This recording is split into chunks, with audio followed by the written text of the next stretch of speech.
every donation that has ever come into this church through mail or PayPal or by check or however they sent it, every dollar has gone to this church. Elvis Presley died on August 16, 1977.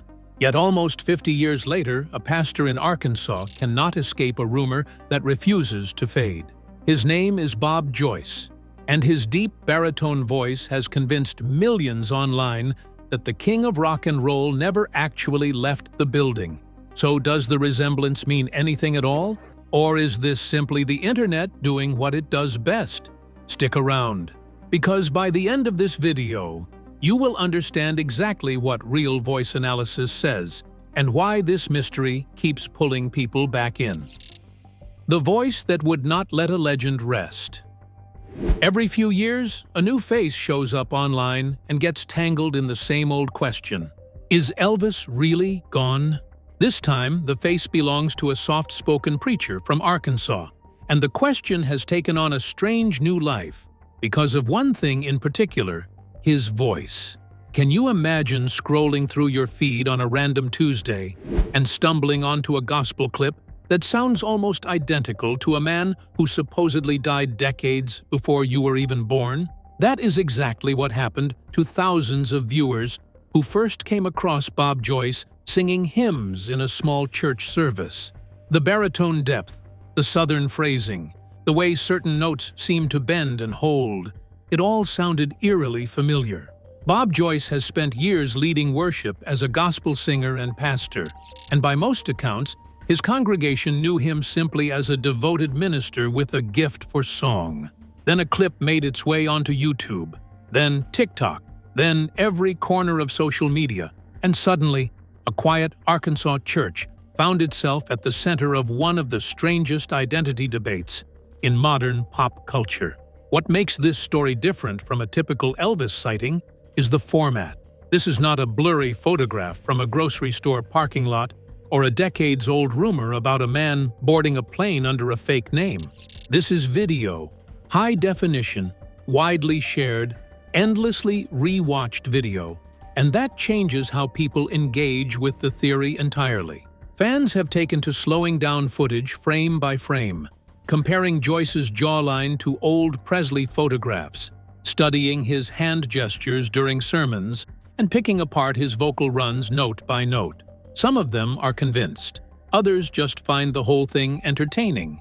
But the sheer volume of attention is what pushed this from a fringe forum topic into something that outlets covering celebrity lookalikes eventually felt compelled to explain to a much wider audience.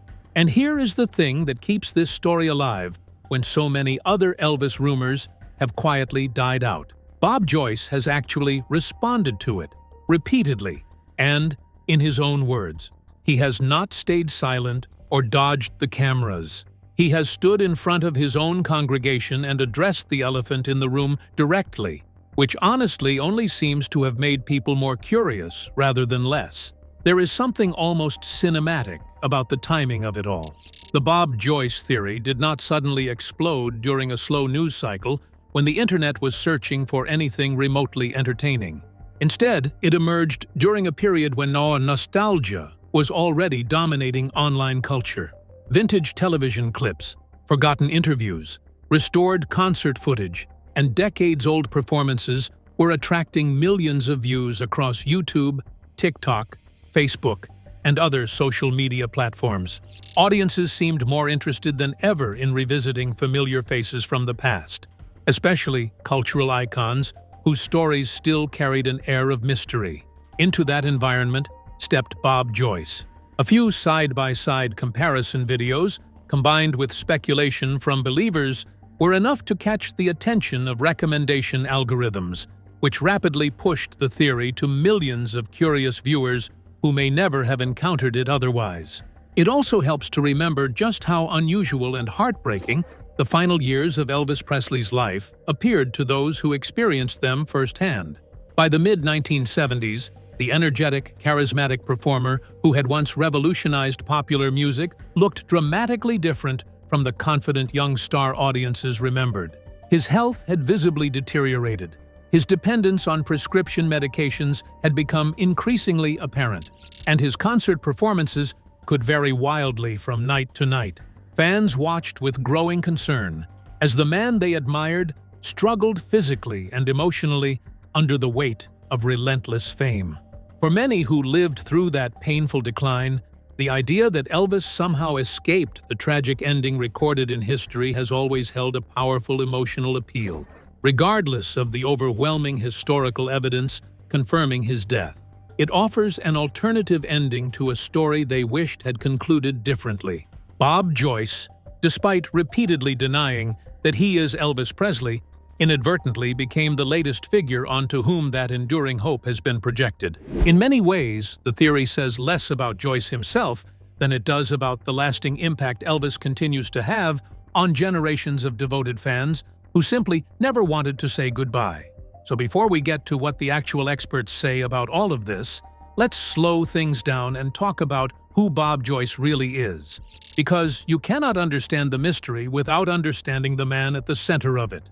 We are about to break down exactly what happens when you put a real voice analyst on this case.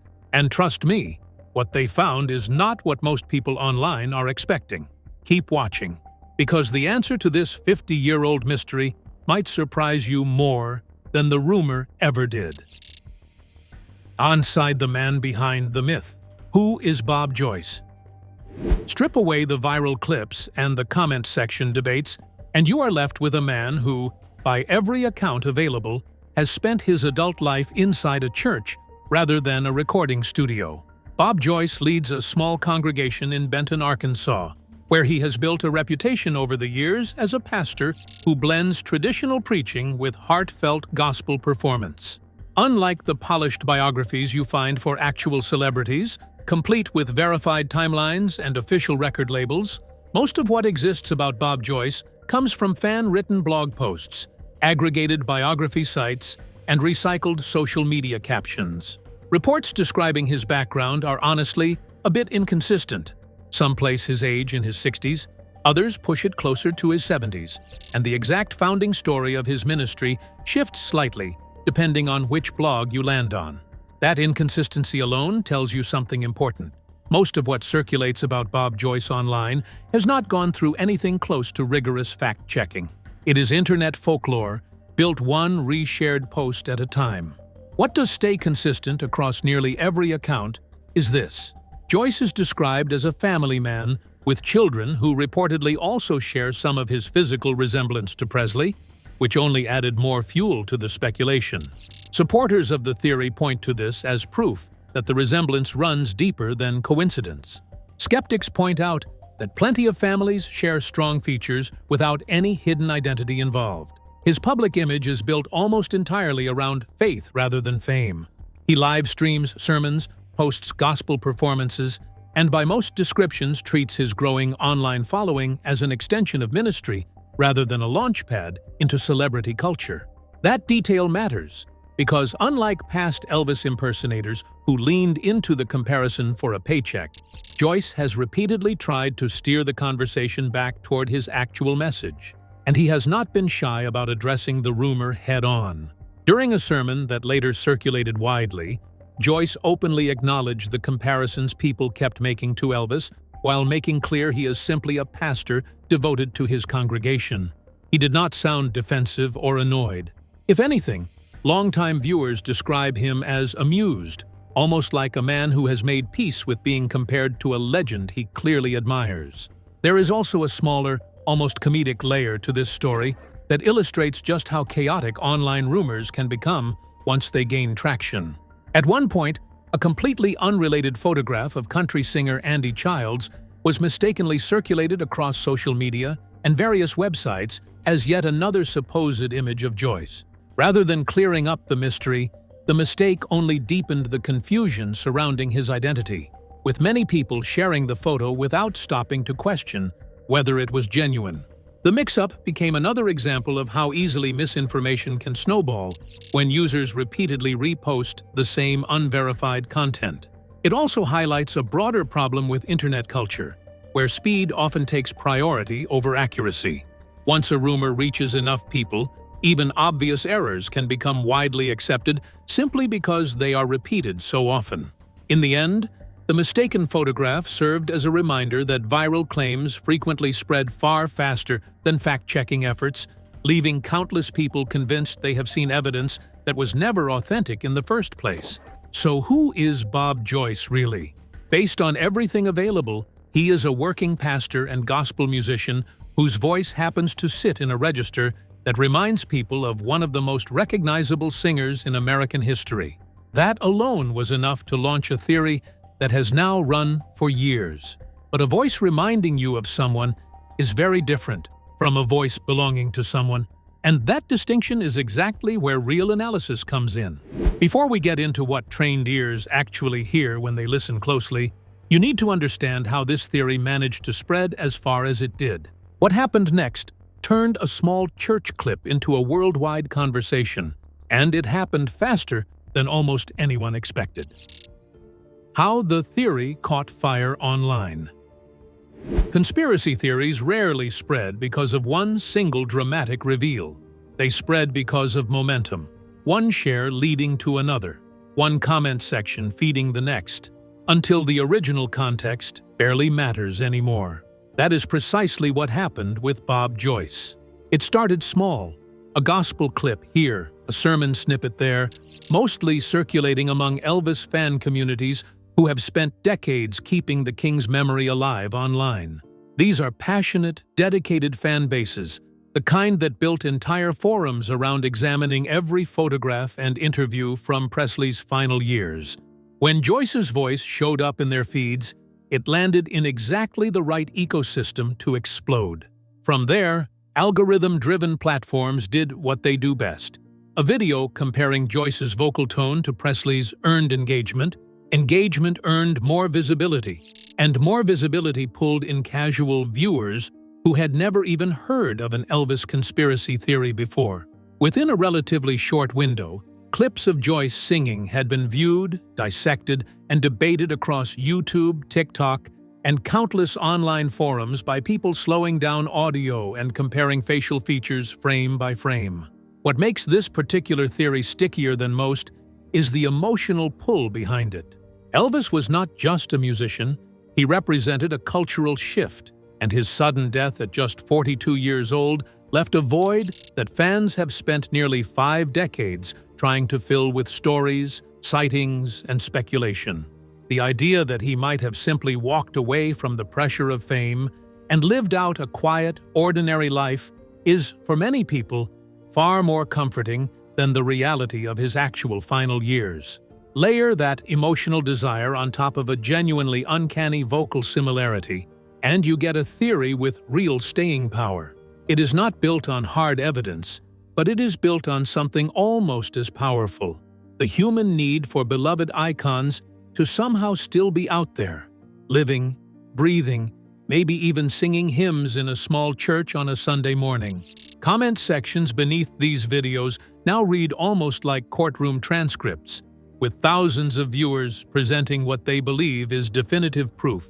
Users post precise timestamps, freeze individual frames, compare facial expressions, and upload side-by-side screenshots that they insist settle the debate once and for all. Others confidently transcribe words they believe they hear, arguing that certain phrases or vocal inflections could only have come from Elvis Presley himself.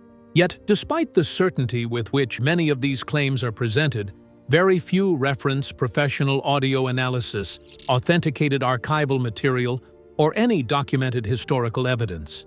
Instead, the overwhelming majority are built on instinct, personal interpretation, and confirmation bias. Once a viewer becomes convinced of the theory, every pause, every change in tone, and every visual similarity begins to reinforce what they already believe. That is exactly the kind of evidence that spreads fastest online because it requires no specialized knowledge to evaluate. Anyone can watch the clip, form an opinion within seconds, and immediately share that conclusion with thousands of others, giving the appearance of a growing body of independent confirmation when, in reality, most people are simply repeating one another. It is also striking how consistently the theory refuses to disappear altogether. Rather than fading after its original burst of popularity, it returns again and again in repeating waves. Every few months, another creator uploads a newly edited compilation. Someone discovers what they claim is a forgotten interview, or an old sermon clip is reposted with a dramatic new title suggesting hidden evidence has finally been uncovered. The result is that an entirely new audience encounters the theory as though it were breaking news, even when the material itself has circulated online for years. This cycle is remarkably common among long-running Elvis conspiracy theories. Whether the subject involves alleged sightings, mysterious photographs, or disputed recordings, the pattern is almost always the same. Interest slowly fades, only to surge back once an algorithm recommends an old video to millions of fresh viewers. In most cases, no meaningful new evidence has appeared at all. The conversation is simply being recycled for another generation of internet users. That growing sense of accumulated proof eventually attracted the attention of professionals outside the online debate. Historians, audio engineers, linguists, and experts in voice analysis began weighing in, not because they believed the theory had suddenly gained credibility, but because so many people were accepting internet speculation as established fact. Once a conspiracy reaches that level of visibility, expert analysis often becomes necessary, not to fuel the mystery, but to separate genuine evidence from persuasive illusion. What really happened on August 16, 1977?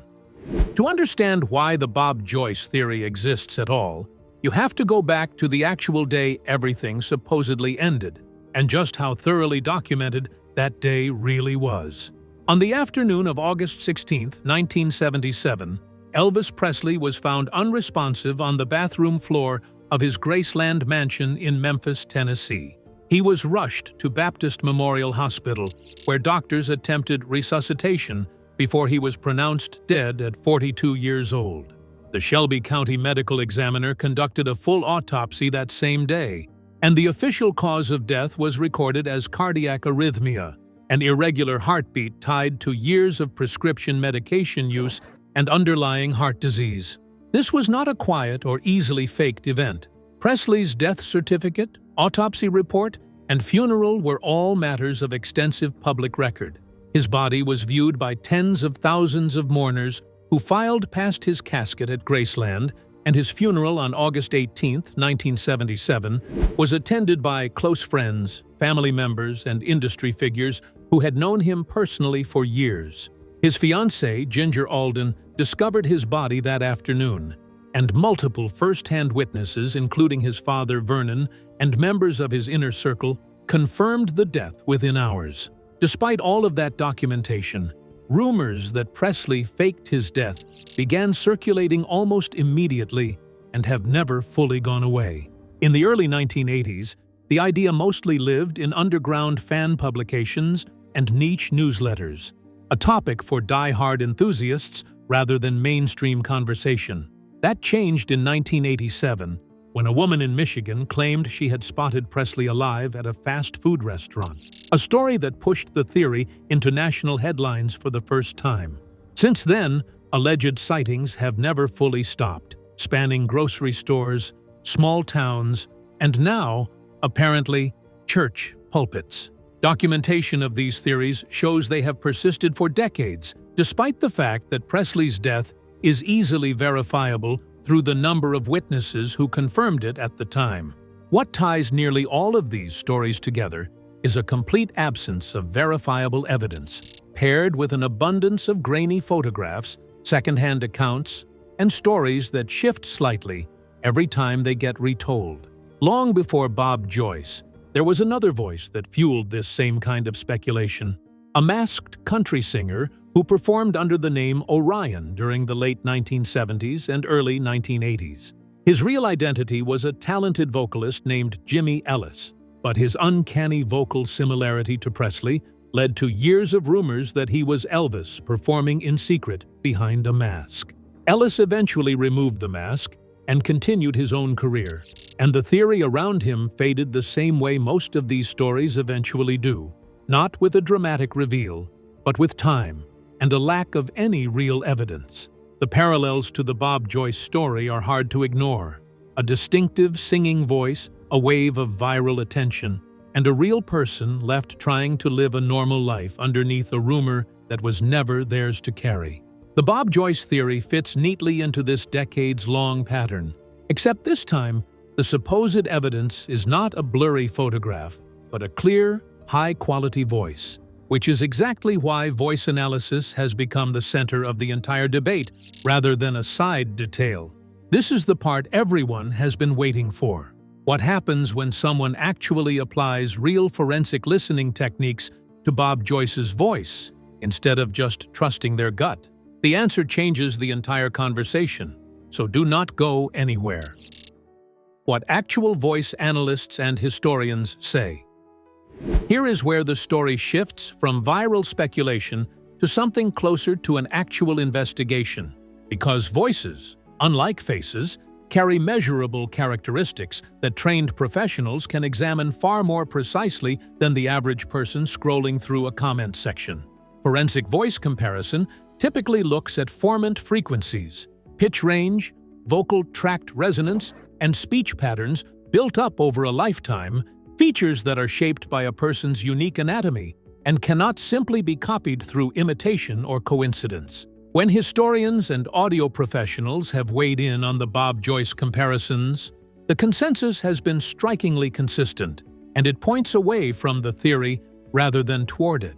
Multiple write-ups covering the phenomenon note that there is no factual or documented connection between Bob Joyce and Elvis Presley, and the two men remain separate individuals with entirely distinct biographies and life paths. Historians and medical professionals who have examined the broader Elvis alive theories consistently point back to the sheer volume of documentation surrounding his death, arguing that faking a death of that scale with an autopsy, a public funeral, and dozens of first-hand witnesses would have been virtually impossible to pull off.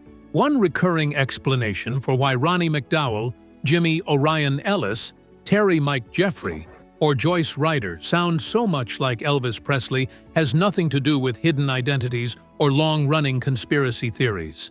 Instead, it comes down to the musical traditions they inherited: Southern gospel, country, rhythm, and blues, and early rock and roll performers often emerged from the same cultural environment that shaped Presley's own singing. Church choirs, revival meetings, gospel quartets, and regional music gatherings all encouraged a similar vocal approach built around rich baritone tones, emotional phrasing, and blues and gospel-influenced delivery. In that context, a voice bearing striking similarities to Presley's is far less unusual than many people assume. There is also a well-established psychological explanation for why so many listeners become convinced they are hearing Elvis himself, when experts hear only a strong resemblance. The phenomenon is known as auditory pareidolia, the brain's tendency to recognize familiar patterns in ambiguous sounds. Because Elvis Presley's voice is one of the most instantly recognizable in popular music history, listeners often unconsciously compare similar singers to him. Once the expectation is planted that Elvis might be singing, the brain naturally fills in the gaps, making even subtle similarities seem almost identical. That combination of shared musical roots and human perception helps explain why these comparisons continue to fascinate audiences decades after Presley's death. That psychological pull is part of why people online cite similarities in tone, hairstyle, and stage mannerisms as evidence, even though experts describe this pattern as a form of pareidolia rather than genuine identification. In other words, the resemblance is real, but the conclusion people draw from it is not supported the way a genuine forensic match would be. To understand why formant analysis matters so much here, it helps to think about what actually shapes a singing voice in the first place. Every person's vocal tract, the throat, mouth, and nasal cavity that sound travels through before it leaves the body, has a unique shape, almost like a fingerprint. That shape determines formant frequencies, the specific resonant peaks that give a voice its individual color regardless of how closely someone tries to imitate another singer's style. Two people can share a similar pitch range, a similar accent, and even a similar phrasing style, yet still produce measurably different formant patterns once you actually run the numbers. This is the exact kind of analysis that separates genuine forensic voice comparison from casual internet ear matching, and it is precisely the kind of analysis that has never turned up a documented match between Bob Joyce and Elvis Presley. Age also plays a role that casual listeners often overlook. Presley's voice changed noticeably over the course of his career, deepening and gaining a heavier, more textured quality by the mid-1970s due to years of touring, smoking, and vocal strain. A voice recorded decades later from a man who would now be in his 90s if he had lived, would carry its own natural aging characteristics that are extremely difficult to fake convincingly, let alone sustain across years of live gospel performances without a single inconsistency. None of this makes Bob Joyce any less talented, and none of it erases the fact that his voice really is remarkable. It simply means that remarkable and identical are two very different things, and the gap between them is exactly where this entire conspiracy theory has been living for years. The truth, the voice analysis finally reveals. So after everything, the viral clips, the frame-by-frame comparisons, the decades of Elvis, a live folklore stretching all the way back to the early 1980s, what does the actual truth look like once you strip away the noise? Elvis Presley died on August 16, 1977, a fact backed by an autopsy, a death certificate, a publicly attended funeral, and first-hand witnesses who were in the room when it happened. There is no credible forensic voice analysis, no documented medical record, and no verified testimony anywhere that supports the idea that he secretly survived and later resurfaced as a pastor in Arkansas. Every serious examination of the theory arrives back at the same conclusion. The resemblance between Bob Joyce and Elvis Presley is a coincidence of vocal training, regional style, and shared musical tradition, not evidence of a hidden identity. Bob Joyce, for his part, has never wavered from his own story. He is a pastor and gospel singer who leads a small congregation in Arkansas, a man who openly admires Presley's music and has been remarkably gracious about a rumor that could easily have annoyed him into silence. Instead, he has addressed it with humor, humility, and an almost pastoral patience, treating the whole situation as one more opportunity to point people toward his actual life's work rather than a fantasy about someone else's. And maybe that is the real reason this story refuses to die. It was never really about forensic accuracy or hard evidence in the first place. It taps into something much older, the very human wish that our biggest icons never really leave us, that somewhere out there a legend might still be quietly living an ordinary life, still singing, still present, just out of view. Elvis Presley does not need a secret identity to remain unforgettable. His actual life, the music, the influence, the cultural earthquake he set off decades ago is already more than enough to secure his place in history. And Bob Joyce does not need to be Elvis either. He is simply a man with a powerful voice and a devoted congregation, living his own story rather than someone else's legend. There is a version of this story that treats Bob Joyce as little more than a punchline, another entry in a long list of internet conspiracy theories that will eventually fade once the next viral clip comes along. But there is a gentler way to look at it too. A pastor in Arkansas kept showing up to lead his congregation, kept singing the songs he loves, and kept telling the truth about who he is, even while millions of strangers online insisted they knew better. That kind of steadiness, quietly doing the work in front of you while a rumor spins wildly out of your control, is its own kind of remarkable, even if it never makes headlines the way the conspiracy theory does. It also says something about how we as an audience engage with mystery in the streaming era. A single clip, stripped of context and shared 1,000 times, can convince millions of people of something that a few minutes of careful listening would disprove. That is not a flaw unique to this story. It is simply how information moves now, fast, emotional, and often disconnected from the slower, more careful process of actually verifying a claim before believing it. Presley himself, in interviews given long before his death, often spoke about the exhausting weight of fame, the sense that the world had built an image of him that no longer matched the man living inside it. There is something almost poetic and a little sad about the fact that even decades after his passing, that same phenomenon keeps happening to someone else entirely. A stranger who simply happened to be born with a similar voice. So the next time a video like this shows up in your feed, promising to finally reveal the truth, you will know exactly how to listen for it. Not with hope, not with nostalgia, but with the same careful ear that separates a genuine mystery from a beautiful coincidence. With this, we have come to the end of this video. Thanks for watching. If you enjoyed this video, do well to like, comment, and subscribe for more content. To enjoy more thrilling stories, click now on the following video that pops up on your screen.